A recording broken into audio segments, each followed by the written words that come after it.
Hello tout le monde, j'espère que vous allez bien. On se retrouve aujourd'hui pour un format que je kiffe, même si j'en ai pas déjà fait. Ça va être un format qui va revenir tous les ans et on va faire juste un récapitulatif de la saison de F1 qui vient de se terminer. Et là, du coup, on va faire un récapitulatif de la saison de F1 2024.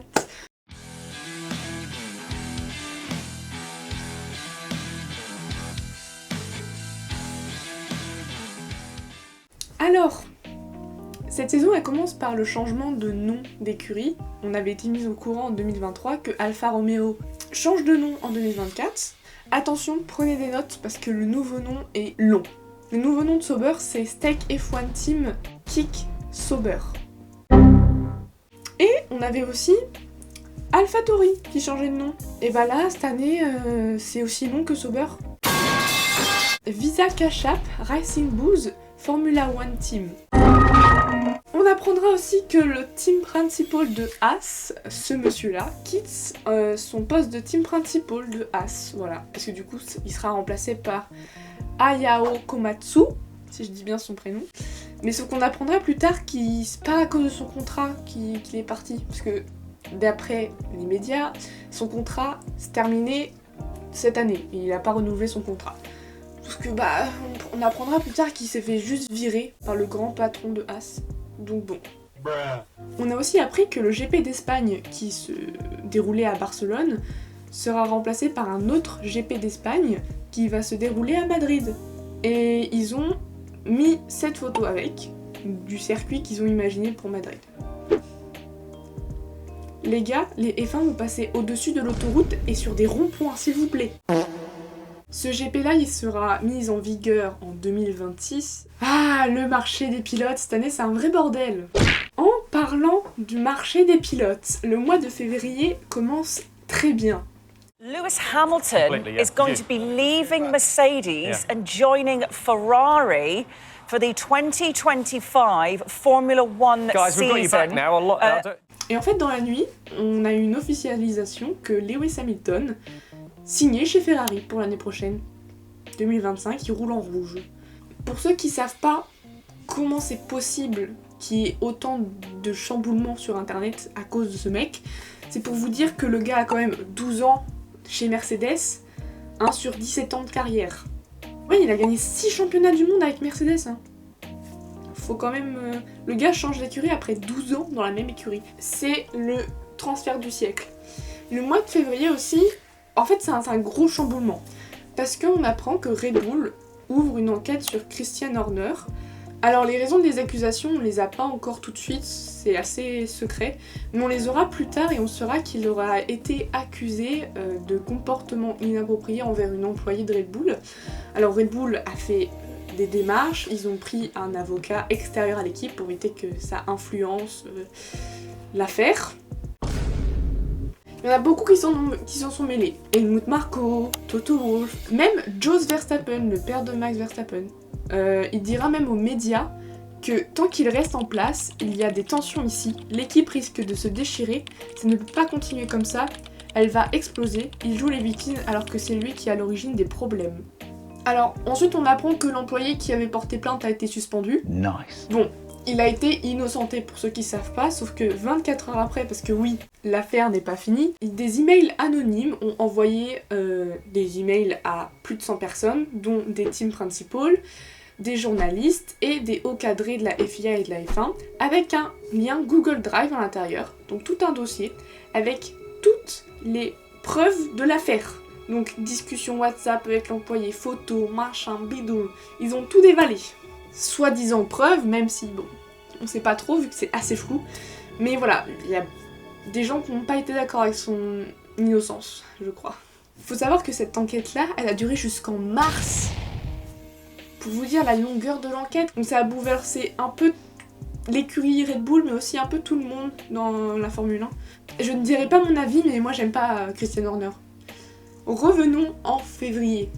Le mois où il y a les présentations des livrets et des monoplaces. Voici toutes les livrées 2024. Je vais pas toutes les faire un par une. Voilà, j'en ai certaines que j'adore, certaines que je déteste, certaines que j'ai pas d'avis parce que c'est les mêmes depuis 6 ans. Pow. Sauf qu'il y en a une qui a retenu l'attention, et ce n'était pas lors de sa présentation, puisque là tout était clean, mais lors de ses essais à Silverstone, parce qu'en fait, il y a quelque chose qui a changé entre la présentation et les essais de Silverstone. Voilà, c'était pas la même voiture, à quelques détails près. Ce détail. En gros, une controverse a été mise tout autour de cette Mercedes, des essais de Silverstone aux essais hivernaux en février, fin février. Donc ces accusations et ces controverses ont été alimentées par plusieurs teams de la F1, car ils ont dit à la FIA que ça, ce n'était pas légal. Je vais vous expliquer pourquoi ceci est légal. Alors ceci est légal parce que dans le règlement de la FIA, l'aileron avant doit comporter 4 compartiments, ce qui est assez clair. Et du coup, en rajoutant ce tout petit truc, c'est-à-dire que c'est une limite, il l'enlève en fait, et bah ça reste dans le règlement parce qu'il y a quand même le 4e compartiment qui existe.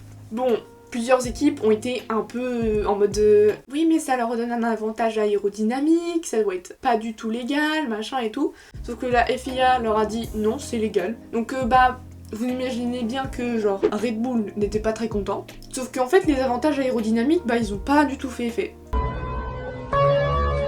Le 6 mars, quand je vous dis que le marché des pilotes allait être n'importe quoi, c'est qu'il y a eu aussi des rachats d'écuries. Bon, une, c'est celle de Sauber qui va être achetée par Audi et c'est officiel en 2026. Donc le projet Audi qu'on entendait tous parler depuis plus d'1 an et demi, voilà, c'est bon, c'est officiel. Audi sera là en 2026 à la place de Sauber. Bon, le Grand Prix du Qatar, c'est Max qui l'a gagné, donc on va pas s'éterniser dessus. C'est un Grand Prix comme la fin de 2023 en fait. Max a juste devancé tout le monde et il n'y a rien eu d'autre. Par contre, le Grand Prix de Jeddah était un peu plus intéressant, parce qu'on apprendra au début du week-end que Sainz est forfait, cause d'appendicite, donc il s'est fait opérer, et il sera remplacé du coup tout le week-end par Oliver Biermann, et il va pas faire l'unanimité. Vous savez pourquoi? Parce que Oliver Biermann s'est qualifié P7 pour une première fois dans une F1 devant Hamilton et Norris. Faut le faire quand même. Hein. Bon, ce Grand Prix là il sera aussi gagné par Max. Voilà, on était tous dégoûtés. C'est vraiment le même schéma de 2023 qui recommence. Là, sur les 2 premiers Grands Prix, c'est une dinguerie. Le 20 mars, Suzy Wolff a porté plainte contre la FIA.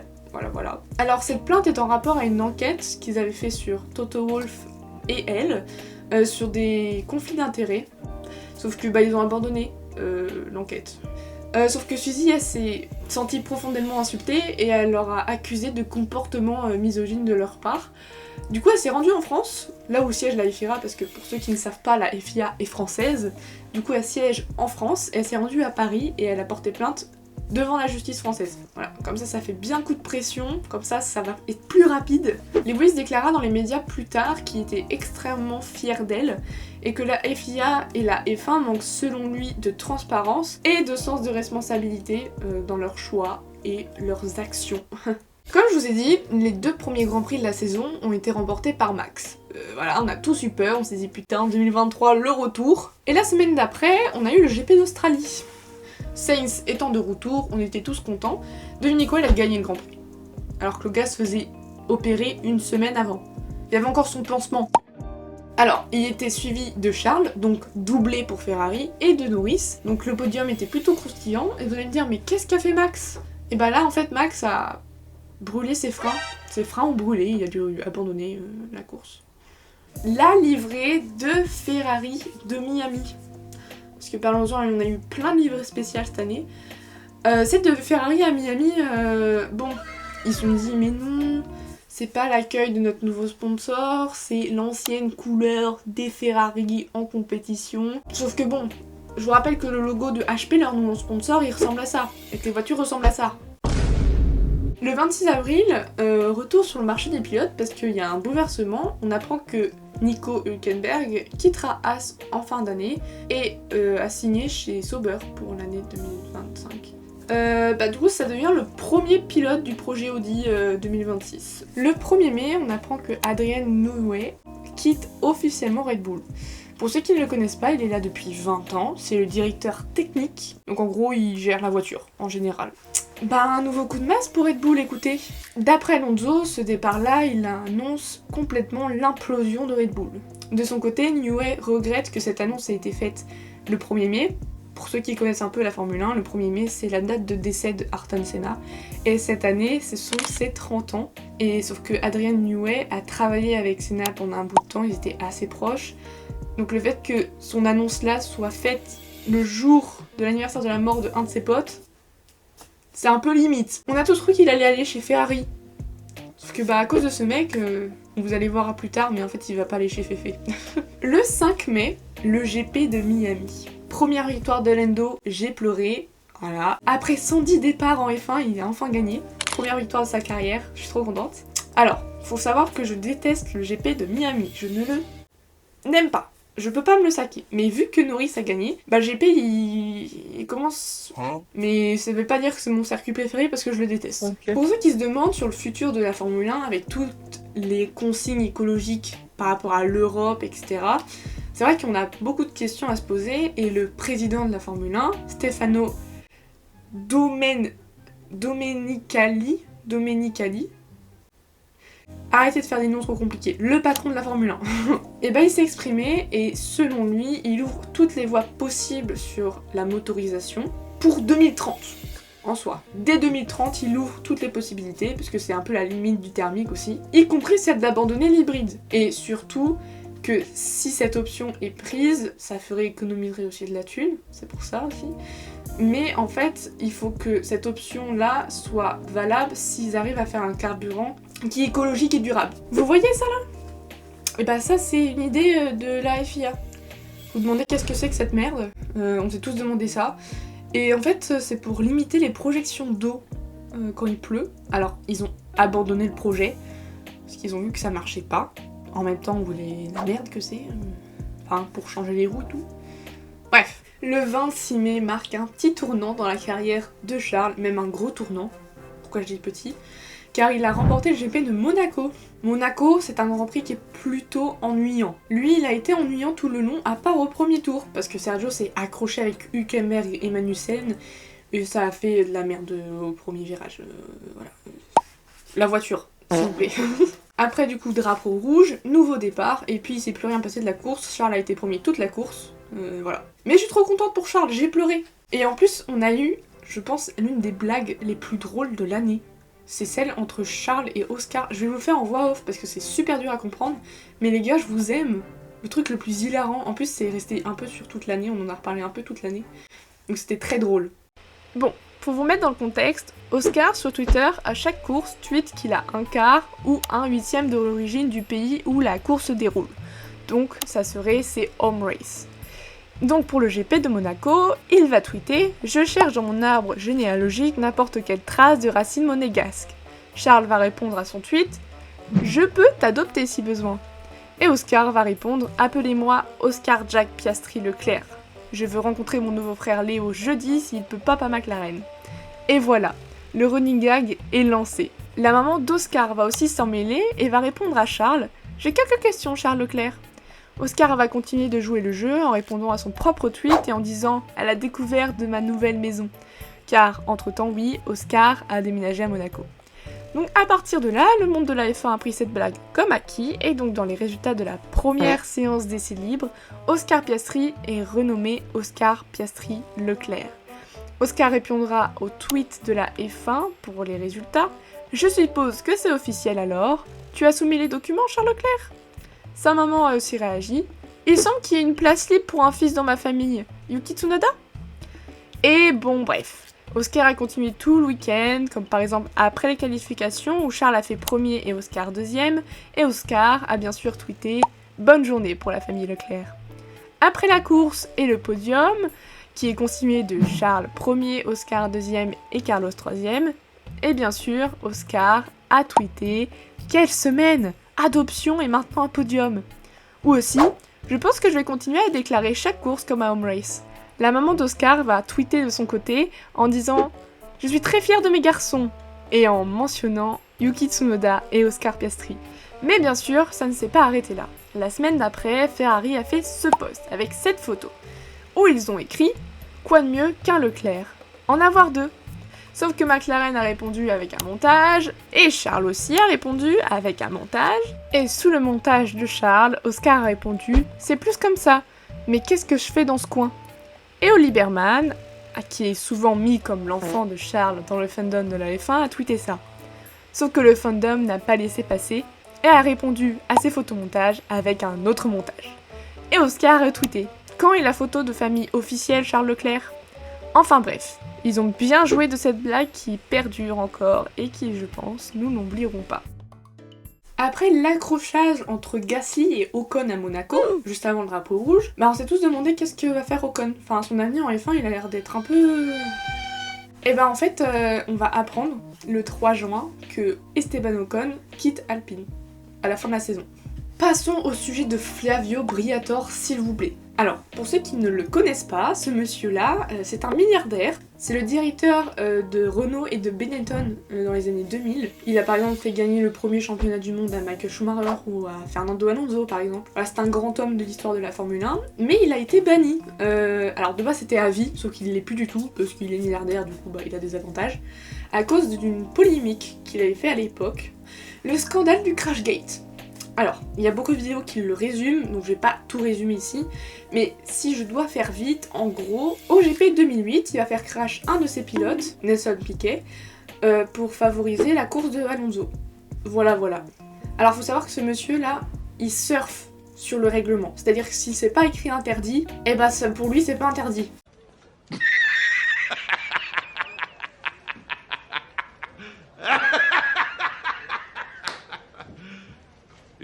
Alors que dans la logique, ça devrait être interdit. Enfin, pour la FIA, c'est logique, tu vois. Ils ont pas besoin de le noter.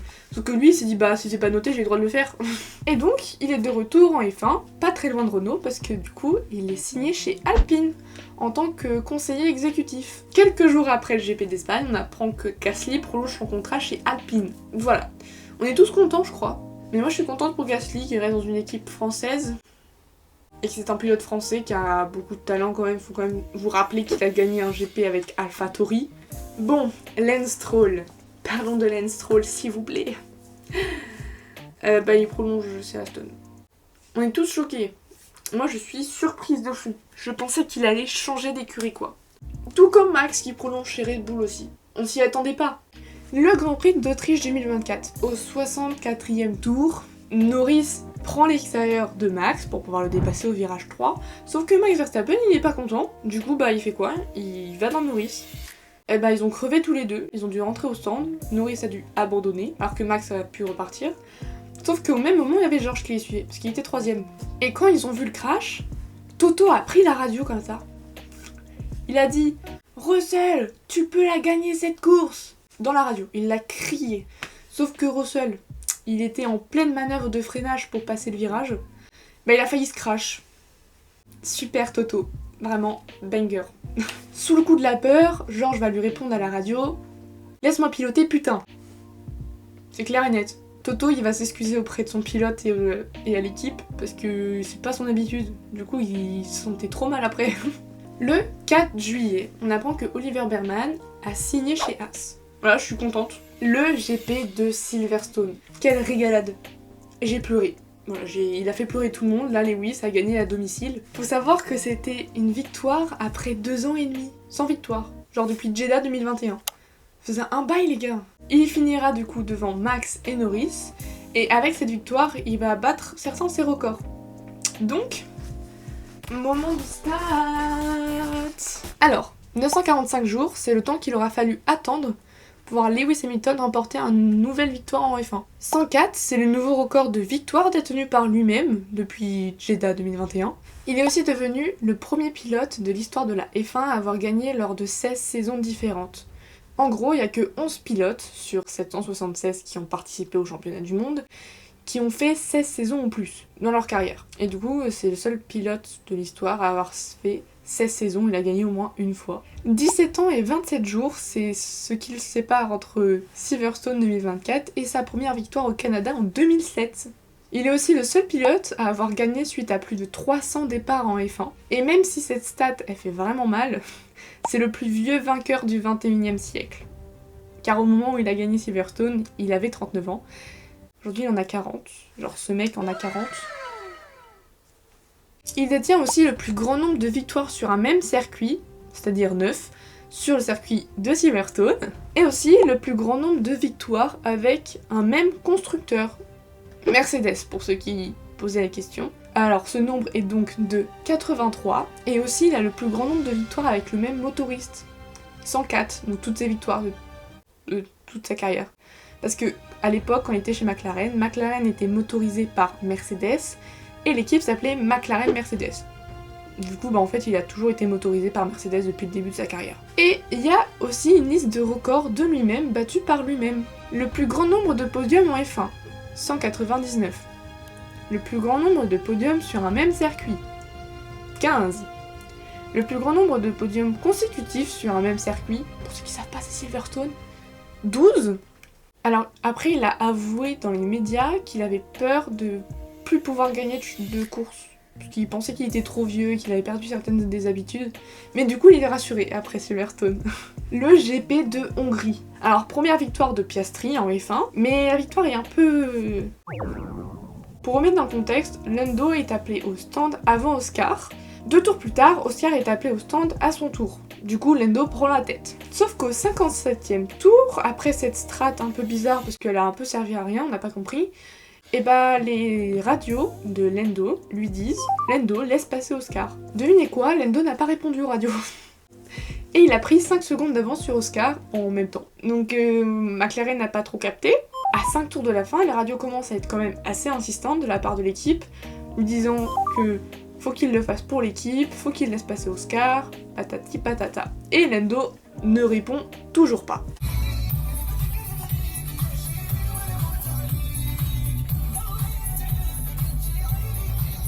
C'est seulement 3 tours avant la fin du Grand Prix que Lando va laisser passer Oscar. Bon, en gros, il y a eu une petite discussion, je pense, après le Grand Prix entre l'équipe et les pilotes. La strap de merde, ils ont pas capté. Bref, c'était un peu bizarre. Et il faut savoir aussi que pendant ce Grand Prix, on a eu un move à la 2021. Red Bull donne des ailes. Alors cette action, elle a été estimée comme un incident de course, mais par contre les commissaires ont dit quand même que Hamilton aurait pu éviter la collision avec Max Verstappen. C'est bien, ça nous fait rappeler un peu 2021, etc., c'est cool. On apprendra plus tard que Oscar a gagné ce Grand Prix avec une côte fracturée. Et celle-ci a été fracturée depuis 2 Grands Prix avant celui de Hongrie. Voilà, c'est un fou. Et du coup, ça a renforcé la théorie des fans. Faut qu'un pilote se blesse pour qu'il gagne un Grand Prix. Binotto. Ce mec, il est de retour.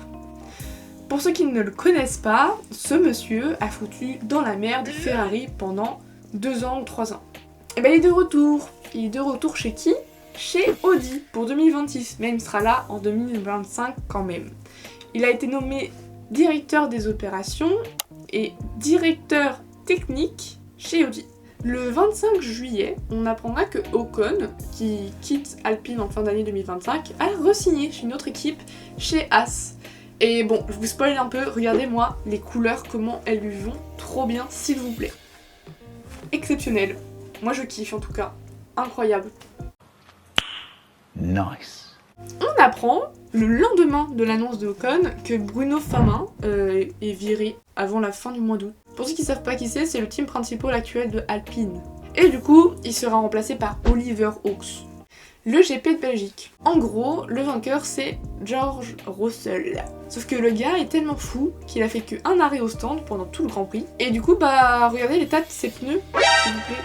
Et du coup, on l'a appelé le Tire Whisperer. Je le dis avec un accent français parce que j'ai la flemme et que j'ai mal à la gorge. Sauf que, en fait, 1 heure après la fin du Grand Prix, on apprendra que Russell est disqualifié. Parce que, en fait, sa monoplace était beaucoup trop légère de 1,5 kg. Du coup, celui qui prend la victoire, c'est Hamilton, qui était 2ème. Le 25 août, on apprend que Jack Doohan, le réserviste de Alpine pour l'instant, a signé chez Alpine en 2025 et prendra du coup le baquet de Ocon. Le Grand Prix de Zandvoort, il sera remporté par Lando. Même si il a eu sa malédiction du premier virage, c'est-à-dire où il rate son départ et du coup il se fait dépasser, il a eu sa 2ème victoire en F1, voilà, de la même saison. Je suis trop contente.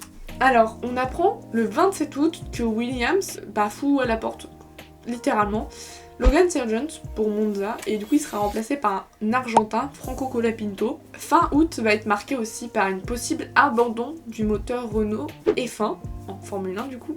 Suite à cela, Viry-Châtillon va faire des grèves. Ils ont voulu se faire entendre mais aussi mettre en avant le manque de transparence de la part du nouveau patron Alpine, Luca De Meo. Du coup ils veulent montrer cela à Monza et ils vont mettre ça dans les tribunes. Alors c'est officiel, après que la super licence soit autorisée par la FIA, Kimi Antonelli prendra le baquet de Hamilton aux côtés de George. Voilà, j'ai hâte de voir le duo. Parlons du Grand Prix de Monza s'il vous plaît. Déjà, je n'ai pas pu le voir en entier, j'ai dû le revoir en replay, certaines parties de la course. Mais pareil, ça a été une dinguerie, et moi j'étais juste pas là en fait, j'étais pas présente, j'étais à l'Oyac, en train de regarder Rallycross, de toute façon il y a un vlog sur ma chaîne. Et là on a tous pensé que McLaren allait gagner. En gros, McLaren c'était la première ligne de la grille. Paulman, Lando et Oscar, second. On s'est dit, à Soul, McLaren, il gagne. Sauf que nous avons eu une bataille entre Lando et Piastri. En gros, Piastri, lui, est passé devant, je crois, au deuxième tour, au premier virage. McLaren a essayé de undercut Ferrari avec Lando, sauf que ça a loupé. Et Ferrari a essayé de contrer cette stratégie, sauf que c'était trop tard, avec Charles. Du coup, il y a eu un tour de passe-passe entre les deux.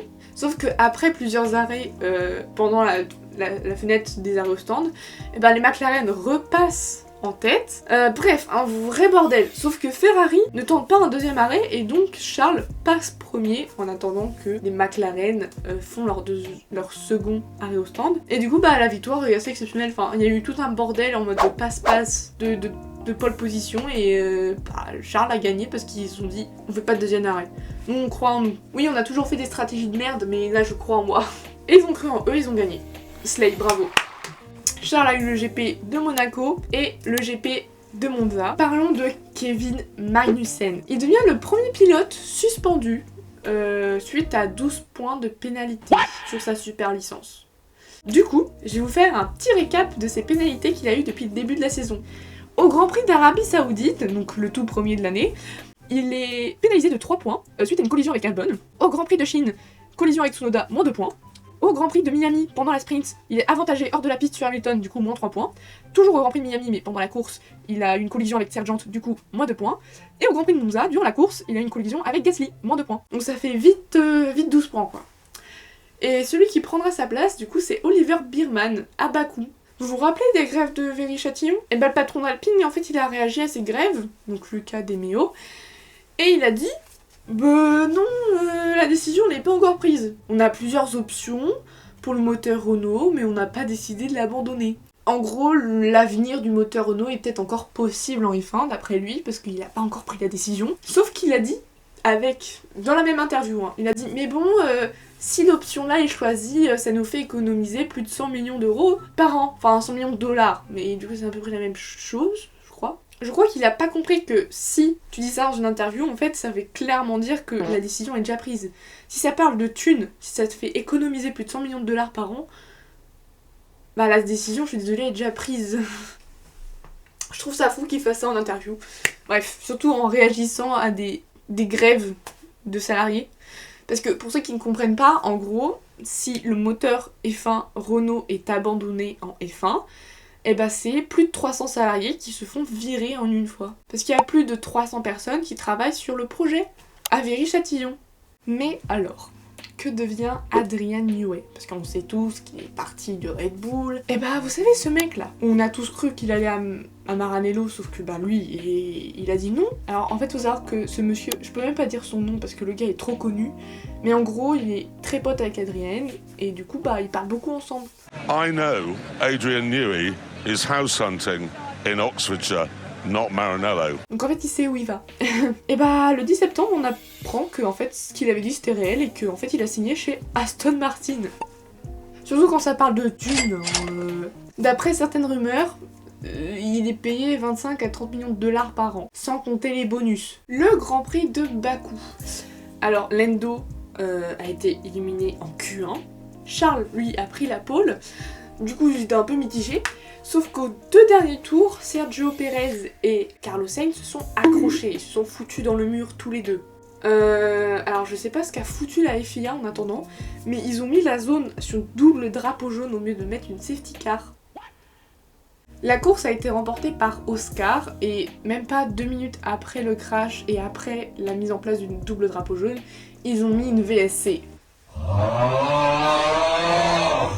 La safety car elle est où? Donc la course elle s'est finie sous VSC et Oscar a gagné le Grand Prix et cette fois il l'a très bien mérité. Grâce à la victoire d'Oscar, McLaren prend la première place du championnat constructeur à la place de Red Bull. Alors Red Bull se retrouve deuxième. Je suis contente. Let's go!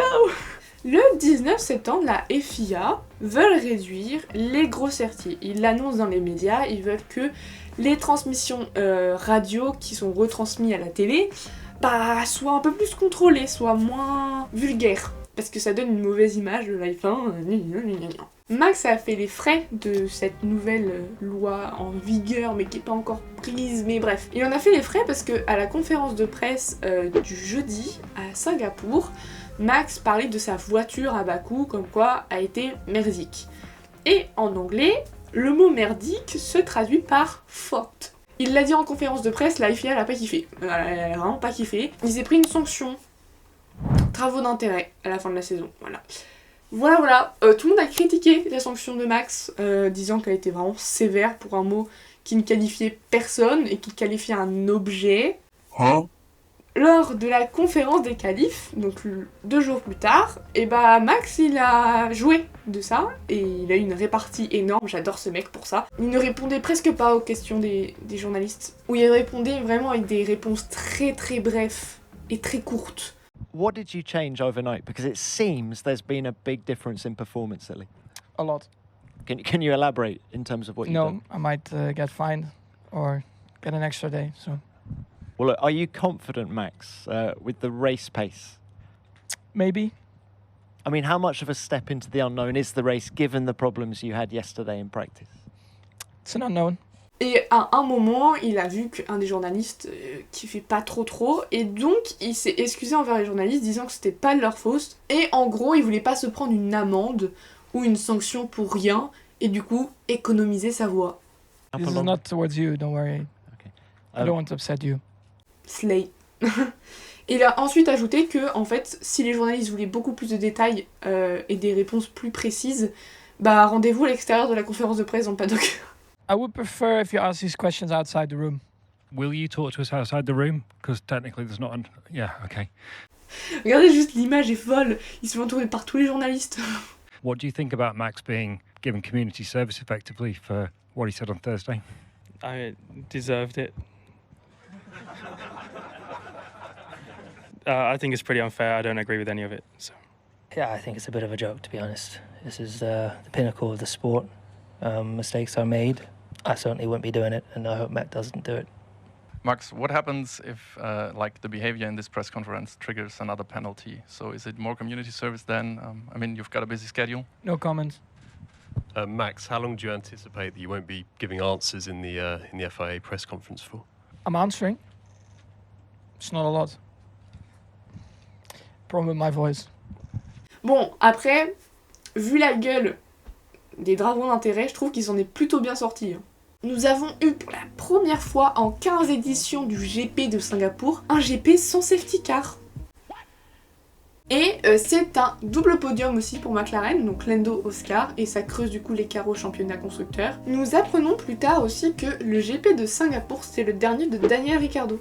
Alors on s'en doutait un peu parce que l'interview post-race, là on s'est dit il y a un souci, qu'est-ce qui se passe? Et il sera remplacé par Liam Lawson des Austin.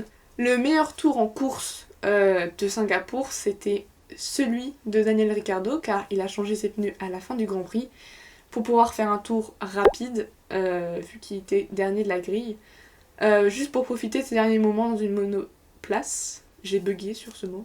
Vous vous rappelez de Viry-Châtillon que le patron de Alpine il n'était pas sûr de supprimer le moteur Renault en Formule 1? C'est fait, c'est officiel. Renault met fin au projet moteur de 2026 pour Alpine. Alors je suis dégoûtée, il y aura officiellement plus de moteurs français en Formule 1. Et pour ceux qui veulent savoir, Alpine sera motorisé par Mercedes. Donc Alpine changera de nom et deviendra Alpine Mercedes. L'équipe française. Let's go. Ça met en danger énormément d'emplois, mais aussi énormément d'avenir. Car faut savoir que Alpine avait un concours qui s'appelait le SEMA, du coup le concours d'excellence mécanique alpine, pour pouvoir mettre par exemple sur le projet Renault, le projet moteur, des mécaniciens qui viennent sortir d'école, etc. Et du coup le concours va disparaître. Faut savoir qu'il y a quelque chose qui est arrivé le jour de l'annonce, une coïncidence, j'ai retrouvé quelque chose. Vous allez me dire, mais qu'est-ce que c'est que ça, en fait? What the fuck? C'est un CD de concerto de V10, Renault, ok? Je l'ai retrouvé, je sais pas d'où il vient, mais bon, vous allez peut-être pas voir, mais c'est vraiment écrit concerto pour un V10 Renault, 100e pole position, et en gros, j'ai 6 musiques à l'intérieur, dont une où c'est la Marseillaise, et... c'est juste des bruits de moteur Renault. Des années 92, 93 et 94. Les années championnes du monde. Ça c'est rare les amis. Ça j'ai un truc en or chez moi. C'est pour ça que je l'ai laissé sous blister. Vraiment. Pour moi c'est rare de fou ça. Je vais pas y toucher. En tant que fan de F1, on connaît tous cette horloge. Et bah cette horloge avait pu exister en 2025 parce que le contrat s'est arrêté avec la F1 et du coup Rolex ne sera plus sponsor de la F1 en 2025. Du coup ils ont retrouvé un nouveau sponsor, c'est le groupe français LVMH. Mais par contre l'horloge Rolex et la petite couronne sur les podiums elle va nous manquer quand même. Le 17 octobre, on apprend que la FIA veut supprimer dès 2025, et ça va être fait du coup, le point de meilleur tour. Vous savez, à Singapour, il y a eu le meilleur tour de Daniel Ricciardo. Sauf qu'en fait, ce meilleur tour-là, il a fait polémique. Parce que durant toute la course, c'est Lando qui l'a détonné, ce meilleur tour, personne n'arrivait à arriver au-dessus. Sauf que ce point-là, il comptabilisait que quand c'était dans le top 10. Donc Lando aurait eu un point en plus. McLaren a accusé que le Visa Cash App avait aidé Red Bull. Donc ça a fait polémique. Du coup ils se sont dit on va le supprimer. Faut savoir que ce point là, il était là depuis les premiers championnats du monde. Et il a été supprimé lors de la création du championnat constructeur en 1958, sauf qu'il a été réinstauré en 2019 mais que pour le top 10. Suite à ces décisions, ils ont aussi parlé d'une restructuration du règlement 2026 pour que le règlement soit plus clair et cohérent, pour que les règles soient mieux organisées, par thème, on va dire ça comme ça. Comme par exemple la nouvelle règle sur l'aérodynamisme ou encore la règle du financement de la voiture par rapport au championnat constructeur. Une grosse restructuration réglementaire qui a déjà commencé quand même, mais vraiment cette restructuration sera finie en 2026 quoi, pour que ça soit plus clair pour les pilotes et pour les teams et pour les commissaires parce que j'ai l'impression qu'ils ont du mal. Le Grand Prix d'Austin. Alors déjà il y a eu la sprint qui a été remportée par Max. La course, elle, a été un peu plus spectaculaire car elle a été remportée par Charles. Et il faut savoir que c'est le week-end de son anniversaire, donc je pense que c'est le meilleur cadeau qu'il ait pu avoir. C'est aussi un doublé Ferrari et il y a aussi une bataille entre Max et Lando pour la 3ème place. Les actions étaient très agressives de la part de Max Verstappen. Par exemple, Max dépassait Lando, ensuite Lando essayait de le redépasser sauf que Max le poussait à l'extérieur de la piste. Du coup, Lando il prenait un avantage derrière la piste mais il lui rendait la place. Enfin, c'était un peu le bordel. Et une dernière action, et Lando il en a eu marre, il n'a pas cédé la place. Sauf que à la radio ils l'ont dit mec, rends la place sinon tu vas avoir une pénalité. Il leur a dit non, ça lui a coûté 5 secondes de pénalité. Et c'est Lando qui se fait pousser hors de la piste, c'est vraiment la faute de Max. Et Max s'emmène lui-même hors de la piste en le poussant, il l'a fait 2 fois à 2 virages différents. Donc d'après certains pilotes, après la course, ça devait être Max qui devait être pénalisé. On voit encore la responsabilité des commissaires qui ont du mal à prendre des décisions. Que certains pilotes aussi ont dit que ce genre de situation était compliqué à juger parce qu'à chaque fois on ne sait pas trop qui est coupable. Et donc en fait pour prendre une décision les commissaires ils font en fonction des actions réalisées. Ils ajustent, ils savent pas trop. Du coup en fait la décision est très floue et la pénalité le Grand Prix du Mexique. Alors il a été remporté par Carlos, suivi de Lando et de Charles. Sauf que le GP, il a commencé sur safety car. Parce que premier virage, Albon et Yuki se sont accrochés bien violemment. Ils ont failli tuer un cadreur même. Et c'était le retour aussi de Max vs Norris. Il l'a poussé la première fois au virage 3, c'est une des chicanes de la piste, où Lando a dû passer par l'herbe. le petit Max, le petit filou, il refait la même manœuvre au virage 4. Et la même, hein. Lando il sort. Sauf que cette fois-ci, Max il est mis sous enquête. On s'est tous dit, bon ok, enfin la FIA voit que c'est un peu Max le problème. 10 secondes de pénalité pour Max. Pour une manœuvre. Parce qu'en fait il a été mis sous enquête pour les 2 manœuvres, donc 2 enquêtes différentes. La première enquête a été aboutie sur 10 secondes de pénalité. Et attention, la deuxième enquête a été aboutie sur 10 secondes de pénalité. Donc en tout, Max a écopé de 20 secondes de pénalité. Et je pense qu'ils ont fait au pile ou face comme le week-end d'avant. On a eu aussi une autre action assez hilarante quand même. Une bataille entre Pérez et Liam. En gros, Liam rentre dans Pérez, Pérez est énervé et en plus, sa voiture est trouée. Littéralement. Sauf qu'en fait, Red Bull le fait rentrer au stand. On a tous cru que le gars allait être DNF. Pas du tout. Il est ressorti dernier. Puis bah, on l'a pas vu de la course. Si, on l'a vu une fois quand il est passé dans un des virages et qu'il a dit « C'est à qui l'aileron là ? Le bout d'aileron ?» J'imagine que ça appartient à l'autre idiot parlant de Liam. Oui, le monsieur était énervé, attention. Oh Seigneur, grand prince. Oh, la classe. La révérence. Oh, c'est un saint homme. Et après, quelques secondes plus tard, quand il est sur la ligne droite du départ, son équipe lui répond « Oui, c'est bien le bout d'aileron de Liam. » Et là, il dit « Oui, je sais, j'ai vu sur les écrans. » Comment ça ? C'est-à-dire que t'es tellement lent et t'en as tellement rien à foutre que tu regardes les écrans géants ? Lui s'est dit non, je vais regarder les grands écrans pour voir à qui le bout d'aileron qui fait chier. Et pour savoir à qui c'était, c'est qu'il a bien dû regarder. Hein. Ah, vous vous souvenez des grossièretés que la FIA ne voulait plus avoir ? Bah ça a retapé. Tapé sur Charles cette fois-ci, car en pleine conférence de presse au GP du Mexique, donc suite au GP, Charles a exactement dit, et je vais vous le dire en français, j'ai eu un survirage, j'ai perdu le contrôle, quand j'ai rattrapé le survirage, la voiture est partie dans l'autre sens, et je me suis dit putain. Going to take it back. I had one oversteer, and then when I recovered from that oversteer, I had an oversteer from the other side, and then I was like, fuck. But luckily, sorry, oh no. Oh no, I don't want to join Max. Sauf que Charles, il s'est immédiatement excusé, il a dit oh non, non, je pars rejoindre Max, sur le ton de l'ironie. Ça a pas plu à la FIA, qui disent fuck, ça a pas plu. Du coup bah, 10 000 balles d'amende. Et vu comment il s'en s'est bien sorti, Max, ça me ferait chier moi. Le GP de Sao Paulo, j'ai pas les mots, il y a beaucoup de choses qui se sont passées. Nous apprenons que Hamilton va conduire la McLaren de Senna, la MP4, du coup de la saison 90. Après les qualifs le samedi, suite à un changement de moteur, Max va prendre 5 places de pénalité sur la grille. Il y a aussi une suspicion d'un aileron flexible pour McLaren et Ferrari. Donc en fait ça leur donne un mini DRS quoi, en ligne droite. En fait avec les conditions météorologiques qui sont annoncées lors du week-end d'Interlagos, bah, ils sont obligés de changer d'aileron dans tous les cas. Et bah aileron changé pour McLaren et aussi pour Ferrari. Ah, la course sprint. La course sprint a été mouvementée, mais aussi survolée par les McLaren, qui ont fait une stratégie mais banger. Même Red Bull a dit qu'ils étaient peut-être au courant, qu'ils avaient pré-shot la VSC ou des trucs comme ça. Mais en gros, une VSC a été mise en place à cause de Hülkenberg. Juste avant cette VSC là, genre la minute, même pas, les 30 secondes avant la VSC, les McLaren ont échangé leur place. Donc Oscar a cédé la place à Lando pour qu'il gagne la course sprint afin de réduire son écart avec Max. Le move là a été plutôt applaudi par les fans mais plutôt critiqué par Red Bull parce qu'ils ont dit oui, ils ont pré-shot la VSC, tatati tatata. Bon bref, ils sont pas contents quoi. Sauf que, alors Norris est en tête, Oscar est suivi de Max. Max a essayé de le dépasser sous VSC, voilà.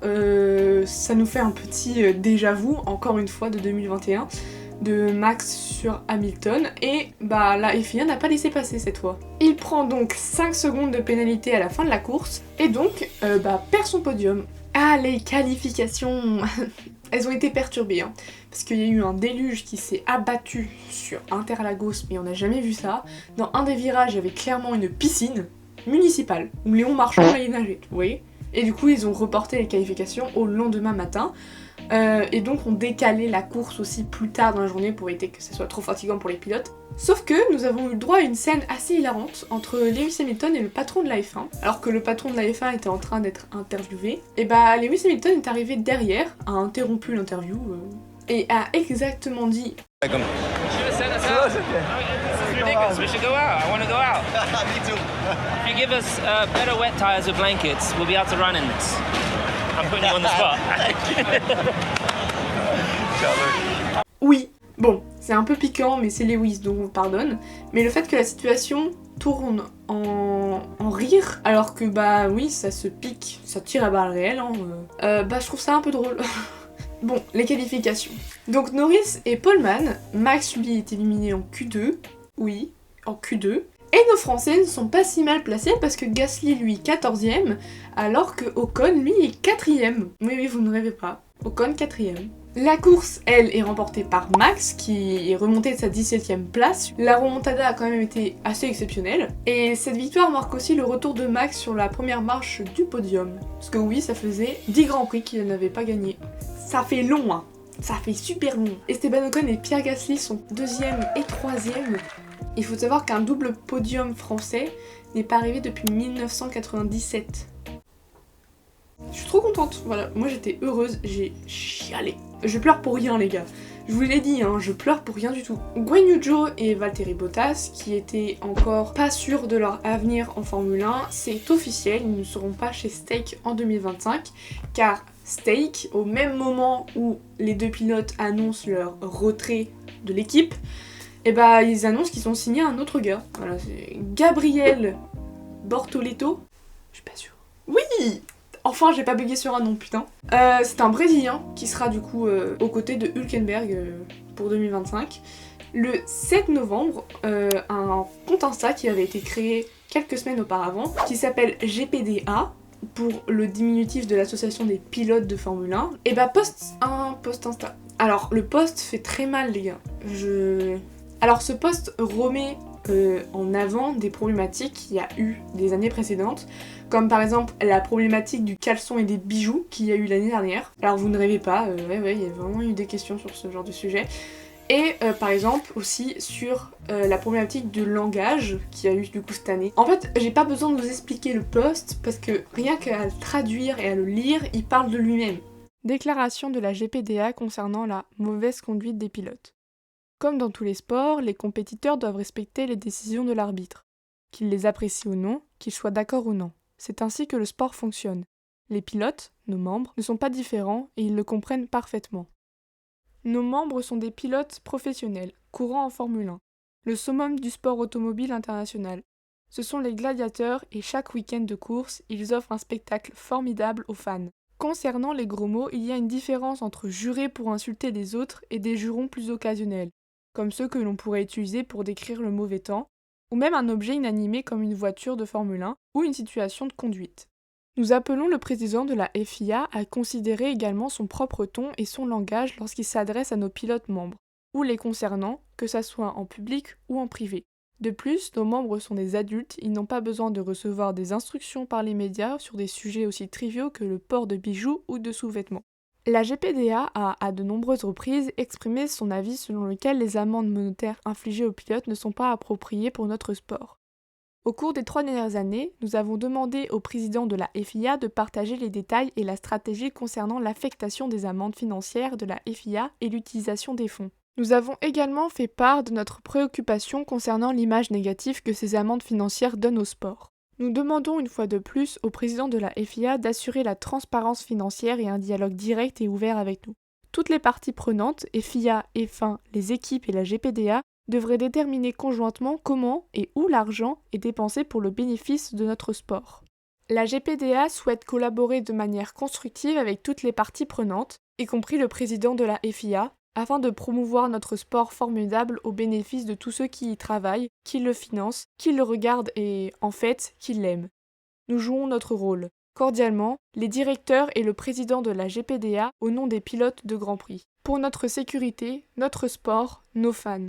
Je vous en ai parlé en début de vidéo, le mois de février, c'est le mois des présentations des livrets des monoplaces des équipes. En 2025, ça va changer. La F1 a mis en place, pour le 75e anniversaire du championnat du monde, un événement qui se déroulera le 18 février à l'O2 à Londres pour pouvoir présenter les monoplaces et les livrets en même temps. Voilà, au moment où je tourne la vidéo, l'O2 est passé, l'événement était exceptionnel. Il y a une scène qui est assez drôle qui s'est déroulée au Grand Prix de Las Vegas, c'est celle-ci.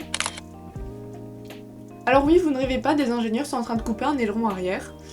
En fait, ils se sont rendus compte que la voiture partait, enfin l'arrière de la voiture partait dans les virages. Et en fait, ça déséquilibrait toute la voiture. Du coup, ils ont décidé de changer l'aileron. On reste toujours à Las Vegas, et pendant les qualifications de ce Grand Prix, Franco Colapinto, du coup le nouveau pilote de Williams, il s'est crash, mais le crash a été assez violent. On apprendra plus tard que le crash fait 51 G, pour ceux qui ne savent pas ce que c'est, je crois que c'est 51 fois ton poids en fait. Franco Colapinto sera quand même autorisé à prendre le départ le dimanche, le lendemain. Bon, ok, si vous voulez. Cette course-là sera assez définitive pour le championnat du monde des pilotes, car si Max finit devant Lando, il sera sacré champion du monde 2024. Il a fini devant Lando, alors pas premier, mais il a fini devant, dans le top 10, et donc remporte le championnat du monde pilote 2024 et devient pour la 4e fois champion du monde. C'est cette course-là aussi qui marquera un doublé pour Mercedes, parce que George finira premier et Lewis 2e. C'était assez cool de voir ça, une petite bataille entre les Mercos, ça fait toujours plaisir. Le 25 novembre, on a une annonce qui rebouleverse encore le monde de la F1, c'est l'annonce d'une nouvelle écurie en 2026, une 11e du coup, sur la piste, celle de General Motors Cadillac. Le GP du Qatar a été mouvementé. Il a été mouvementé déjà dès la sprint, parce qu'il y a un move de Lando Norris, choc barre, le move était exceptionnel. Il savait qu'il ne jouait plus au titre du championnat du monde, vu qu'il avait été remporté par Max le week-end d'avant. Donc, au dernier virage, au dernier tour, Lando était suivi par Oscar, et Oscar lui-même chassé par George Russell. Mais de très près quand même. Et Lando décide de freiner à la sortie du dernier virage, laisser passer son coéquipier et prendre la 2e position. Le move a été décrit comme exceptionnel parce que très bien réalisé de la part du pilote, et surtout que en fait il avait prévenu à la radio son équipe qui voulait faire ce move là. Son équipe lui avait dit non, c'était trop risqué, vu l'écart entre Oscar et Russell, c'était un peu risqué. Il les a pas écoutés et il a fait le move. Il en est très fier et il a dit que c'était un cadeau pour Oscar après ce qu'il avait fait au Brésil pour lui durant la course sprint, au moment où il l'a laissé passer 2 tours avant la safety car, le move de génie comme je vous l'ai dit tout à l'heure. Pour la course, Max avait été prévu de partir en pole, sauf que après une enquête de commissaire pendant les qualifications comme quoi il aurait gêné la trajectoire de George Russell, il partira donc P2, sauf que cette histoire de gêne de trajectoire va ouvrir une grosse bagarre entre Max et Russell. Je vais pas vous parler de la course tout de suite parce que quelques heures avant la course, on a eu la réponse de la FIA au poste de GPDA. Ça sera Mohamed Ben Sulayem qui va répondre en personne devant les médias. Ce ne sont pas leurs affaires, désolé, dit-il auprès de Motorsport. Avec tout le respect que je leur dois, je suis un pilote, je respecte les pilotes. Laissons-les se concentrer sur ce qu'ils font de mieux, c'est-à-dire courir. Mais d'accord, on veut savoir combien nous avons investi pour les compétitions au bas de l'échelle. Je vais vous le dire, 10,3 millions de l'an dernier. Je pense que c'est beaucoup d'argent. En 2024, c'est plus de 10 millions à la date d'aujourd'hui, qui reviennent vers la base, vers le karting. Ce sont nos affaires. Est-ce que nous devons leur dire ? Quand quelque chose change dans les écuries, est-ce qu'ils nous le disent ? Non, ils ne le disent pas. Personne n'est obligé de le faire. Nous avons des règlements, nous suivons les nôtres, pas ceux des autres. C'est aussi simple que ça. Pour ce qui est des médias, avec tout le respect que je leur dois, est-ce que je dois répondre à tout ? J'ai une responsabilité envers nos membres et envers le sport. Je suis pas quelqu'un qui se lève le matin et qui va regarder ce qui se dit dans la presse. Les médias sont bons, mais ils ne votent pas au sein de la FIA. J'ai été élu pour redresser la FIA, et c'est ce que je fais. Je suis très content de notre nouvelle équipe. Très content. Vous savez quoi ? Je suis très optimiste pour la FIA. Je suis très content de notre situation actuelle. Je ne vois que du positif. Et à ce propos, vous savez que 75 employés nous ont rejoints en 2023 et que 92 nous ont rejoints en 2024 ? Quand je vous dis que le timing était mauvais pour la FIA de répondre comme ça au poste, c'est que le GP du Qatar en fait a été catastrophique. Que ce soit sur les décisions de la FIA ou des commissaires, il y avait rien calé, rien du tout. En gros, je vous explique. Bon, déjà, on va dire le vainqueur. Le vainqueur, c'est Max, qui est suivi de Charles, puis Oscar. Au départ, c'est Esteban Ocon et Franco Colapinto qui créent le premier accident. Ils se foutent dans le bac à gravier, tous les deux, donc abandon pour les deux. Et ça fait sortir la safety car. Au 30e tour, on remarque sur la ligne droite où il y a le départ, qu'il y a un truc sur la piste. Et en fait, on remarque rapidement que c'est un rétroviseur qui s'est enlevé d'une monoplace. C'est la monoplace de Alex Albon qui a perdu le rétroviseur. Sauf qu'en fait, le problème, c'est que le rétro est très mal placé.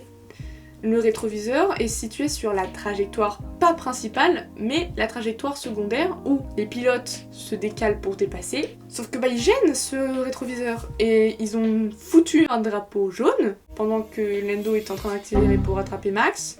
Donc Lando est foutu sous enquête parce qu'il a pas ralenti durant un drapeau jaune. Le drapeau jaune a duré même pas la longueur d'un tour. Pour vous dire, après 4 tours, le rétroviseur est toujours là, toujours placé. Rien. La FIA ne fait rien. Sauf que le moment fatidique arriva. Bottas, sous action de drapeau bleu, se décale et roule sur le rétroviseur. Le rétroviseur, qui est fait que en carbone et en verre, il explose. Débris partout. Sauf que ça, les débris sont restés pendant un tour entier. Et Sainz et Hamilton passent dessus, crèvent leurs 2 pneus. Donc là, peut-être que la FIA se dit vous devez faire quelque chose. Du coup, ils sortent la safety car. Elle est donc obligée de passer par les stands, vu qu'il y a des débris partout sur la ligne droite. Au 43e, on apprend donc que Lando, qui avait été mis sous enquête pour le drapeau jaune il y a 10 tours déjà, il est pénalisé. C'est pas une pénalité de 5 secondes, c'est pas une pénalité de 10 secondes, c'est une pénalité de 10 secondes stop and go.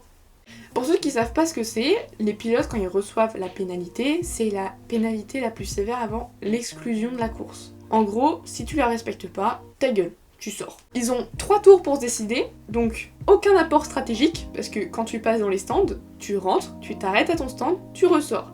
Les mécaniciens ne doivent pas toucher ta voiture, ne doivent pas changer tes pneus, c'est interdit. Stop and go. Voilà, il n'y a aucun apport stratégique et t'as que 3 tours pour le faire. Lando ressort 15e et essaye de faire la remontada du siècle. Il arrive top 10 et donc rentre dans les points quand même. Sauf que, quand je vous ai dit que c'est le mauvais timing pour la FIA, c'est que en fait, les décisions et ce qui est arrivé durant le Grand Prix a complètement conforté les pilotes et les fans sur le fait que la FIA, ils font de la merde. Même si, quelques heures avant, Mohamed Ben Sulayem disait complètement l'inverse. Alors, suite à ce Grand Prix, le championnat constructeur est toujours en jeu. Il ne se fait plus entre McLaren et Red Bull, mais maintenant il se fait entre McLaren et Ferrari. Car oui, Red Bull est passé 3e, donc le championnat constructeur se jouera à Abu Dhabi, au dernier Grand Prix de la saison. On apprendra plus tard que ce Grand Prix-là était le dernier de Esteban Ocon pour cette saison, car ils ont décidé de le remplacer par Dohan à Abu Dhabi. D'après Alpine, ils l'ont libéré pour les essais d'après-saison, pour As. Alors déjà que c'était un très mauvais week-end pour Ocon, parce que bon, premier virage il se crache. Alors en plus, si son équipe te dit mais non, mais ça va être libéré pour les essais d'après-saison. Non, ça marche pas. Je suis désolée, ça marche pas. Vous vous rappelez de la guerre entre Max et Russell que je vous ai teasé il y a 2 minutes? Suite au GP du Qatar, Max va parler aux médias et va critiquer ouvertement Russell sur son comportement qu'il a eu la veille devant les commissaires. Il dira alors aux médias que « Je respecte beaucoup de pilotes, mais hier j'ai complètement perdu mon respect pour lui. C'était ridicule qu'il veuille que je sois pénalisé. J'étais très énervé pour ça. Mais vous savez, il est toujours très poli devant les caméras. Mais si vous vous posez personnellement avec lui, c'est quelqu'un de complètement différent. Je ne supporte pas ça. Alors il peut les se faire voir. Je n'ai plus rien à voir avec à lui. Je suis allée dans ce bureau de nombreuses fois dans ma carrière, avec des gens contre qui j'ai couru, et je n'ai jamais vu quelqu'un essayer de se faire chier un autre avec autant d'acharnement. J'ai perdu tout respect. Du coup, la réponse de Russell dans un prochain épisode. Abu Dhabi. Le dernier Grand Prix, la dernière manche de la saison, le Grand Prix qu'on attend tous, surtout que le championnat constructeur est toujours en jeu entre Ferrari et McLaren. Et oui, c'est le retour de la bataille Russell-Max Verstappen. Alors vous vous dites, c'est Russell qui a répondu. Oui, et il n'a pas lâché ses mots. En gros, il a dit devant les caméras, je trouve que tout cela est assez ironique, étant donné que samedi soir, il a dit qu'il allait faire exprès de me percuter, et je cite, de mettre ma putain de tête à l'envers et dans le mur. D'accord. Alors, remettre en question l'intégrité de quelqu'un tout en tenant des propos comme cela la veille, je trouve ça vraiment très ironique. Je ne vais pas rester assis là et l'accepter. Vous savez, ça fait des années que les gens sont brutalisés par Max, on ne peut pas remettre en question ses qualités de pilote, mais il est incapable de supporter l'adversité à chaque fois que quelque chose va à l'encontre de sa volonté. Ici des exemples comme par exemple Jeddah 2021, Brésil 2021, mais aussi tous les GP de cette année où il a pété un plomb, et il finira par dire que je n'ai pas envie de parler avec lui, je n'ai pas besoin de me racheter parce que je pense que c'est à lui de régler son problème, ça ne va pas m'empêcher de dormir. Et encore j'ai essayé de raccourcir parce qu'il y a un article entier avec toute sa réponse, la réponse comment elle pique. Et attendez, c'est pas fini, parce que Max a répondu, et il dira devant les médias, non, je n'ai pas de regret du tout, car je pensais tout ce que j'ai dit, et c'est toujours le cas. Et il a rajouté que si c'était à refaire, peut-être que j'en dirais encore plus, compte tenu du résultat de la course. Je n'arrive toujours pas à croire que quelqu'un puisse se comporter comme ça dans le bureau des commissaires. Donc en gros c'est pas fini. Voilà. Ça faisait longtemps Cadillac. Pour savoir, Cadillac a choisi leur team principal pour 2026. Et ça sera Graeme Lowdon. Graeme Lowdon. Alors je le connais pas du tout, mais d'après mes recherches, c'est un homme d'affaires britannique qui était à la tête de Maynor, une équipe qui a été là en 2010. Il aurait quitté son poste de team principal en 2015 suite au décès de Jules Bianchi, et donc là il revient chez Cadillac pour 2026. Le GP d'Abu Dhabi, ça sera la pluie des pénalités avant le Grand Prix. En gros, Charles est pénalisé de 10 places car ils ont changé une unité de puissance sur la Ferrari. Hülkenberg, lui, est mis sous enquête après s'être qualifié 4ème. Il a peut-être dépassé 3 voitures dans la ligne des stands. Oh. Il est pénalisé donc de 3 places sur la grille. Après les qualifications, les Williams ont changé leur boîte de vitesse et donc ont été pénalisés de 5 places sur la grille parce qu'ils ont dépassé le quota de changement de boîte de vitesse annuel. Donc Albon et Colapinto, ils se retrouvent un peu en fond de grille. Alex, lui, part 18ème, alors que Franco Colapinto part dernier. C'est pour ça que Charles n'est plus dernier mais 19ème. Bon, le début du Grand Prix, un peu mouvementé. On a au premier plan Max et Oscar qui s'accrochent, les deux spins sortent de la piste. Cette collision n'était pas intentionnelle par Max, il s'en excuse même envers Oscar suite au Grand Prix, mais il se prendra quand même 10 secondes de pénalité, mais du coup ça ralentit un peu le peloton, mais pas un pilote, Charles Leclerc. Alors Charles Leclerc il remonte de la 19ème place, il sort de 3-4 virages, il est 8ème. Ça sera Norris qui va remporter cette course, suivi de Carlos et de Charles. Lewis, lui, finit 4ème pour un dernier Grand Prix avec Mercedes, avec un dépassement sur son coéquipier à l'un des derniers virages, qui était assez pépite. Le Grand Prix, vu qu'il a été remporté par Norris, il est décisif pour le championnat constructeur et ça sera McLaren, champion 2024. J'ai été heureuse. Voilà, alors j'ai pleuré pour tout le monde. J'ai pleuré pour Ferrari parce que j'étais triste qu'ils ne soient pas champions du monde 2024. J'étais contente pour McLaren parce qu'ils sont champions du monde 2024. Et j'étais triste pour Lewis. En plus, il nous a fait un donut. À la fin du Grand Prix, les gars, j'ai encore plus pleuré. J'ai pleuré parce que McLaren, ça fait 26 ans qu'ils n'avaient pas gagné depuis 1998. Lando n'était même pas né. Vous savez, à chaque fin de saison, un pilote est désigné pour organiser un dîner entre tous les pilotes de la saison pour célébrer la fin d'année entre pilotes. Voilà. Donc cette année, c'est Lewis qui va organiser ce dîner et ça sera Bottas qui va le payer. Il faut savoir qu'il y a eu des rebondissements lors de ce repas par rapport à Max et Russell. Lando était le deuxième à poster des photos de ce dîner sur son Instagram, sauf que Lando l'a posté en post Instagram. Et en description, il a mis ça.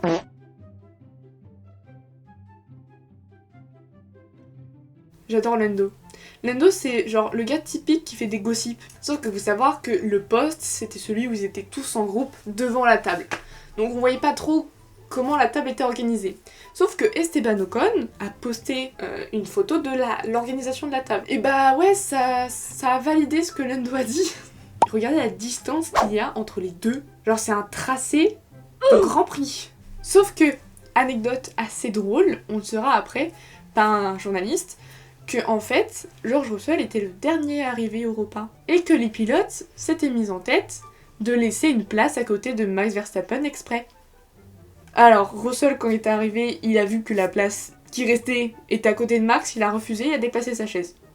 Il y a eu d'autres trucs comme ça durant l'année, comme un post aussi de la GPDA, où en mode tout le monde est réuni, et que eux, Max et Russell, sont les deux devant Cadillac. Bon, on va peut-être en parler durant 2 saisons, parce que c'est la nouvelle écurie, etc. Là, ça sera sur le sujet du motoriste de cette écurie, car le motoriste 2026 de Cadillac sera Ferrari.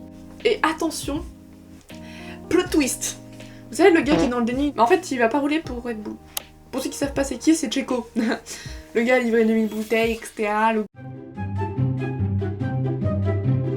Là, c'est cru. Oh my god, je suis assurée pour Red Bull 2025. Non. Alors, le remplaçant de Checo, ça sera donc Liam Lawson, et ça laisse donc une place à Visa Kachap. Bottas, on le savait, il était sans baquet pour 2025. Il est de retour chez Mercedes, en pilote réserviste. Mais alors, s'il reste une place aux côtés de Yuki Tsunoda, qui va la prendre? Eh bah, j'ai l'honneur de vous dire que ça va être un pilote français qui est signé pour Visa Kachap. Et c'est notre très cher Isaac Hadjar. Je suis trop contente. Voilà, je suis trop contente. Du coup, faisons un petit point sur les transferts. Alors, voici la line-up de 2025. Chez Red Bull, nous aurons Verstappen aux côtés de Lawson. Chez Mercedes, nous aurons Russell aux côtés du plus jeune pilote de la grille 2025, Kimi Antonelli. Chez Ferrari, nous aurons Leclerc aux côtés de Hamilton. Chez McLaren, nous aurons toujours le même duo, car il ne change pas, Norris-Piastri, tout comme chez Aston Martin, où il y aura Alonso et Stroll. Chez Alpine, on garde la configuration de l'équipe de Abu Dhabi, Gasly, Dohan, et Dohan sera donc un rookie pour l'année 2025. Chez Williams, nous aurons Albon aux côtés de Sainz. Chez Visa Kachap, nous aurons Tsunoda aux côtés de notre rookie français préféré Isaac Hadjar. Chez Kick-Sauber, il y aura aussi un nouveau rookie, Bortoleto, qui sera aux côtés de Hülkenberg. Et chez Haas, nous aurons aussi un rookie, Biermann, qui a couru pour Ferrari et Haas quelques fois cette année, aux côtés de Ocon. Alors, cette saison a été marquée par différents records et différents stats, dont la première, celle que c'est la première saison de F1 avec 7 pilotes différents qui ont remporté au moins 2 grands prix. La saison 2024 est devenue la saison la plus longue de l'histoire de la Formule 1, avec 24 grands prix. Oscar, lui, devient le 4e pilote à avoir disputé 100% des tours de la saison. C'est-à-dire qu'il a disputé tous les tours de la saison. C'est aussi le seul qui a fait 100% des tours, mais sans gagner de championnat du monde. Devinez qui a battu son propre record. Ce n'est pas Lewis, c'est Alonso. Il a battu son propre record de départ, avec 401 grands prix disputés. Alors il y a beaucoup plus de stats dans mes sources, donc s'il y a des curieux, allez voir dans la description, j'ai tous mes liens avec toutes mes sources. Voilà, ça fait plaisir s'il y en a qui vont voir. Et maintenant, place à celle de 2025, j'ai hâte de voir la saison. J'espère qu'elle va être autant riche en émotions que la saison 2024, parce qu'elle a été exceptionnelle, la saison 2024, j'ai adoré. Donc là, la saison 2025, j'ai trop hâte. En tout cas, ça va être un format qui va revenir chaque année, donc suite à la fin de la saison. Là, il s'est fait un peu tard, parce que j'avais pas du tout prévu de faire ce genre de projet. J'espère que ça vous aura plu. Entre temps, on va refaire des face cam comme ça, parce que j'aime bien le concept. Et du coup, voilà, on se retrouve en 2025 pour le prochain épisode des récaps de saison de Formule 1. Je vous aime. Bisous.